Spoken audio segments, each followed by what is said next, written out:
Howdy. We're on chapter 22 of Bloodleaf, page 209. They were trying not to disturb me, to let me rest, but I could see them silhouetted in the doorway. I could hear their whispers. Nothing has changed, Nathaniel was saying. In fact, we're in a stronger position now than we could have possibly hoped for. Emily knows what's going on. She wants to help us, and we don't have to convince some other poor, scared girl to risk her life. She's capable, brave. Think of all the things she's already had to do. Everything has changed, Zan hissed. Without her, we've got nothing. Kate asked, Have you told the king about all this? Surely if he understood the danger, he'd take action. Postpone the wedding and all these silly parties and traditions. Maybe even start evacuations. I tried to tell him, Zan said, and he laughed at me. He ran his hand through his hair.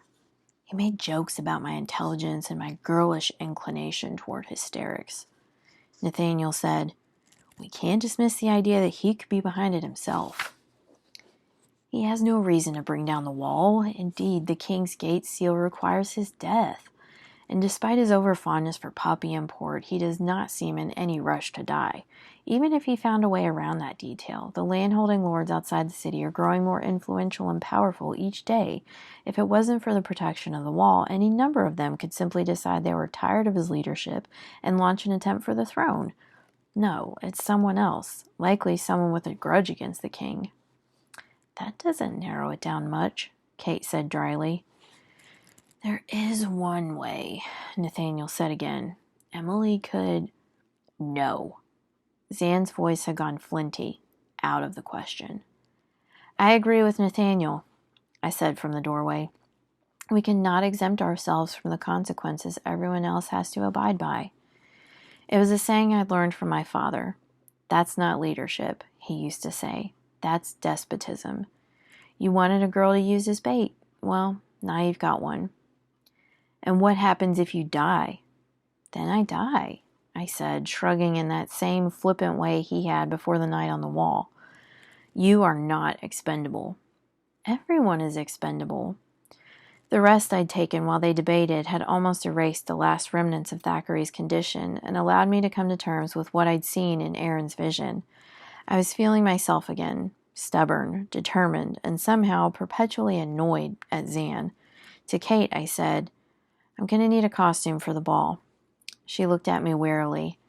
I'm not sure there's time. I've got a few other orders, and to make a dress from scratch. I saw the dress I wear, and I already have it.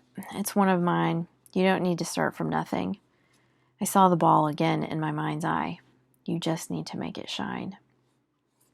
An hour later, I sat on the edge of Kate's bed with a well-wrapped parcel on my lap, carefully pulling the ties while Kate watched with skeptical interest, one eyebrow up. She'd only ever seen me in plain homespun, not even nice enough to wear to pray at an Empyrean altar, let alone to attend Oklava's grandest costume ball. But then I pulled the parcel's last tie, and the silken fabric spilled out and fanned all around me. Kate gasped, Stars above! Where did you get this? It was supposed to be my wedding dress, I said. Wedding dress? Are you getting married?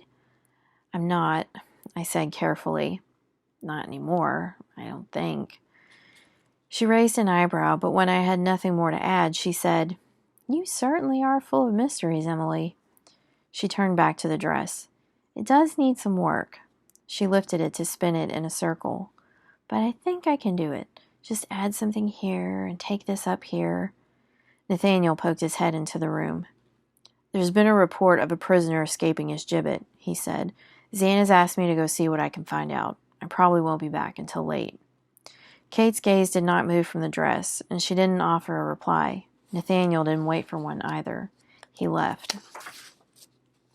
Are you two all right? I asked when he was gone. He doesn't trust me, Emily. She looked away. She was still hurting. He's never talked like that to me before. Never. He was in the wrong, I said, but I'm sure it will work itself out. She pasted a bright smile on her face.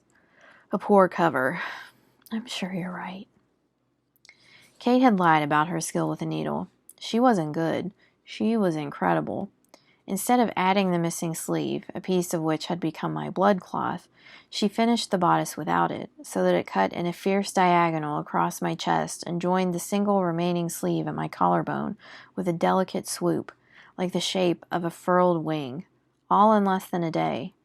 In fact, the entire dress had taken on a decidedly bird-like quality. Kate had embroidered the ivy into soft silver feathers that danced with a swish of the skirt, and she'd crafted a matching mask to go with it, made from intricately braided threads of silver curved up at my cheekbones like the silhouette of a bird in flight. From one angle the dress glimmered gold, from another it shone with silver, and the tiny crystals sparkled white with every slight movement. It was moonlight, starlight, and sunlight, all woven into one. And after Kate was done dressing my hair and dusting my face with pearlescent powder, I became a creature as unworldly as my costume. One of the more practical adjustments Kate made to the dress was the inclusion of pockets, which enabled me to carry my luneosite knife undetected without having to stuff it into my bodice, a profoundly uncomfortable way to carry a weapon. It bolstered me to have a blade so close at hand. When my transformation was complete, Kate sat back to admire her work. "What do you think?" I asked, masking my nervousness with flippancy. "Do I look murderable?"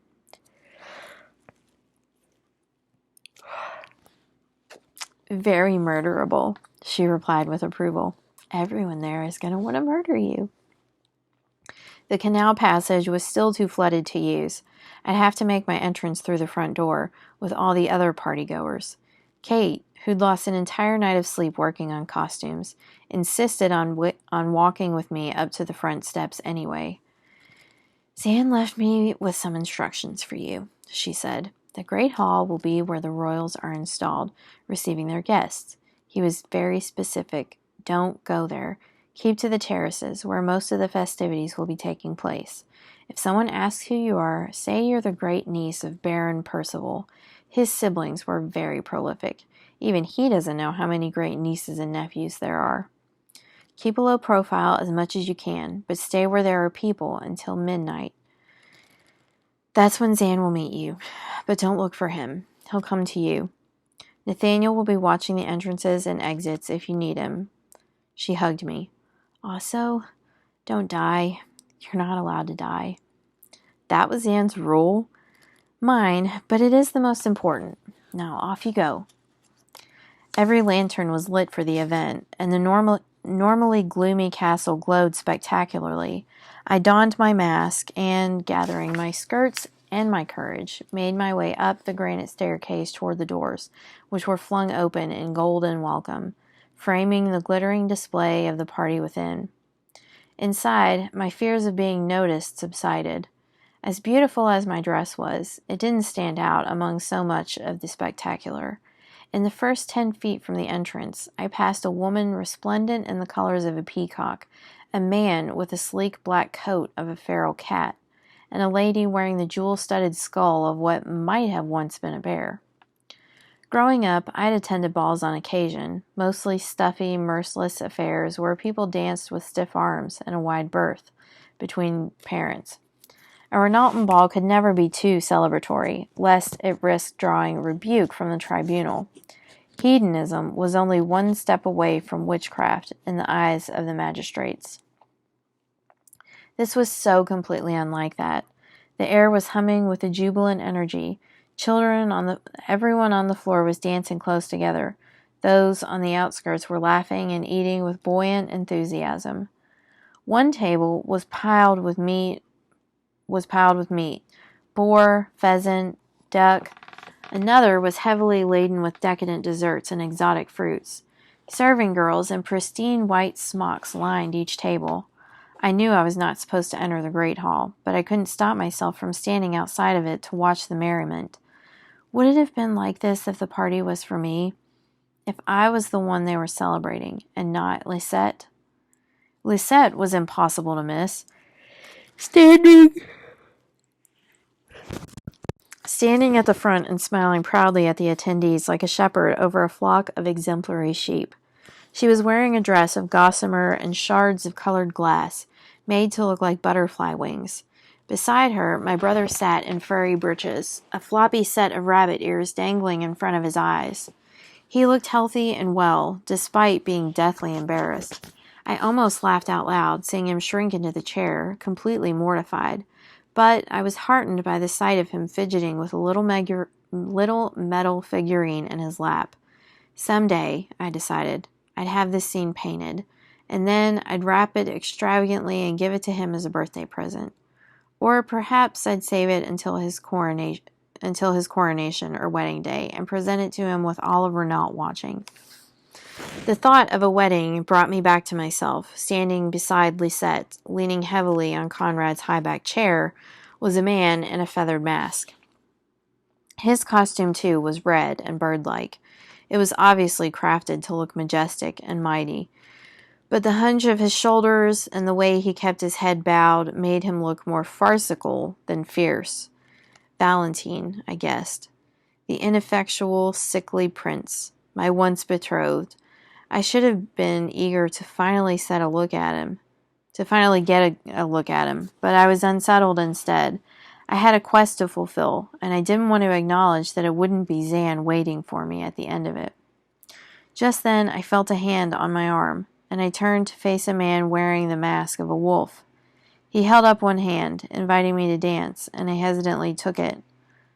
"I thought you weren't going to get dressed up," I said, as he placed a hand on the small of my back. In response, he gave me a twirl, my dress breaking into 1,000 gleaming sparkles in the light as I spun. When he pulled me back in, I felt my heart quicken at the intensity of his embrace. His arms were strong, and they guided me with ease, away from the crowd. We moved toward the terraces as we danced, away from the commotion of the hall. The garden terraces were transformed into something out of a dream, a fairy tale come to life. Globes with tiny candles were strung across the canopy, and colored ribbons drifted in the breeze. On the perimeter, tables had been laid out with pastries and tarts and spears of fruit cut into stars. He pulled me into a darkened corner, away from the eyes of the other guests.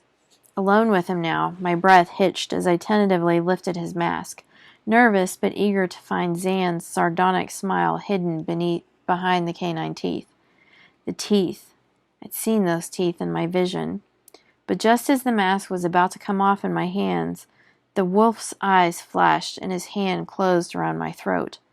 "Taurus!" I choked. He let the empty-eyed mask drop. "You foolish girl, always so reckless. Did you think I wouldn't recognize the dress Genevieve toiled over for months? Let me go." His hand tightened around my neck. "Where's the vial?" "I don't know what you're—" I couldn't finish. He squeezed harder, cutting off my air. "My relic," he said, "the blood of the founder. Where is it?" I gagged and spluttered as stars began to dance underneath my eyelids. He relaxed his grip just long enough for me to say, coughing, "I don't have it." "What have you done with it?" "I've hidden it," I lied, "and I've spelled it. If I die, it'll be destroyed." He let go of my throat. "You think you can play this game, girl?" "I've been playing a long, long time." My hand closed around the knife in the pocket. "The quickest way to lose is to underestimate your opponent." "Exactly," I said, and I slashed across his costume with my knife. The fabric split open, revealing unblemished skin beneath. I went to strike again, but his hand came up to block me. The knife went straight through his palm and out the other side. I could feel the scrape of his bones against the blade as it went by, but when I pulled it back, it came out clean. "There's no blood," I said, confounded. "You're not bleeding." He sprang at me, grabbing my hair to yank me close, tearing the pins painfully away from my head. He laid his knife against my throat, rage in his bulging eyes. Flecks of spittle were gathering at the corners of his lips, which were curled back over his teeth in a savage contortion, mirroring the wolf mask. There was something about his face that was wrong, like a puzzle that had been taken apart and put back together with some of the pieces switched. The desire to rend me limb from limb was stalking behind his eyes, powerful, primal. But I'd seen the silhouette of the man who'd kill me in Aaron's vision, and it wasn't Taurus. The attacker was too tall, too reedy to be him. "If you kill me," I rasped, "you will never get your relic back." With an angry growl, he shoved me to the ground. I regained my breath in hard barking gasps while struggling to my feet. He stalked away, clutching his bloodless wound as he went. "Emily?" Zan was standing among the tall garden grasses, dressed in his typical linen shirt, long leather jacket, and breeches. "No costume for you, then?" I tried to sound unruffled, but my hoarse voice betrayed me. "You didn't stay inside," he said accusingly. "I panicked when I couldn't find you. You weren't supposed to come out here alone." "You're not my guard, Zan. You're not my governess. I don't need you to hover over me." "No, because your own account of what is supposed to happen tonight says otherwise." "And if I'm supposed to accomplish your goals for tonight, I need you to step back." I knew it was not Zan's fault that I'd mistaken Taurus for him and let myself be led so stupidly into danger, but I was angry at him anyway, because of how much I wanted it to be him. Taurus's fingers, but my pride... Nope. How much I wanted it to be him. I skipped a line. How confounding it was when it wasn't. My throat still ached from Taurus's fingers, but my pride had taken the more grievous injury. "I'm supposed to stand idly by while you let yourself get sacrificed?" Zan's black eyebrows were drawn down into an angry V. "Your plan, not mine." I looked at the clock looming over the glass terrace doors. "It's almost time." I was turning on my heel when Zan grabbed my arm. I was wrong. "What?" I was startled. Zan didn't seem capable of such an admission. "You're not bait. No one should be bait. I should never have suggested such a thing. I was wrong." I blinked up at him as he continued.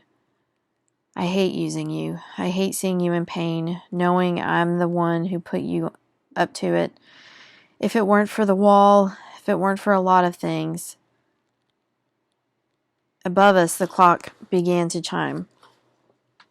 "Midnight," I gasped, pulling away. I raced toward the terraces, knowing that with his heart he could not follow. I made a sharp, skidding turn and found myself in the exact location of my vision, surrounding directly under the clock tower. How appropriate, I thought darkly. What better location to execute a witch? I saw him at that moment, 20 feet ahead, a man dressed in the costume of a 3rd century Renaultan cavalier, dyed black instead of blue. He was hunched over, back to me, alone in the moonlight. No, not alone. He was crouched over a girl, a servant girl, from the look of her. One of the many who'd been manning the banquet tables, wearing those gleaming white aprons. Only hers was not so white anymore. She was gagging and spluttering thick blood all over the front of it. Red, red, red. "Nihil nunc salve te." The man's voice was low and liquid, like oil. Flash of a knife. The 12th toll of the clock. Streaks of blistering light above. And a scream. My scream. He plunged the knife into her chest. I dove at him, brandishing my own tiny knife like a saber, inflicting a good-sized slash on his forearm before he knocked my knife away. His face was a blank, black mask, and I knew at once that he was costumed as the horseman of the Ebonwild, a faceless executioner in Renaultan lore. I swiped at his expressionless mask with my fingers curled into claws, leaving red trails across his ear and neck. The mask wouldn't budge. I snarled like a rabid dog until he struck a blow to my temple with the hilt of his knife, a glass knife, a mirror to mine. I saw swirling stars for a moment, but my mask took most of the blow, cracking across the right eye. Crack in the eye. I lunged again, this time from below. aiming for his midsection. The force of my tackle knocked him off balance. He fell with me against the terrace stones, hitting his back against the edge of a stair with a heavy crack, emitting a gruff cry of pain from behind the mask. I wondered if he'd broken his spine until he threw me off him with a roar. I tripped on the girl's body and found myself falling, entangled in her lifeless limbs, down the stairs. After rolling to a stop at the bottom, I climbed out from under the glassy-eyed corpse, sobbing, blood on my hands. The man vanished into the shadows. I'd made a mistake. I'd misidentified the maid, and this girl had died for it. Zen and Nathaniel reached me at the same time, with Zan breathlessly pulling me to my feet and then into his arms. With my head tucked under his chin, he shouted to Nathaniel, "He went that way! He can't be far! Find him!" That is the end of chapter 22. So I will see you in the next video for chapter 23.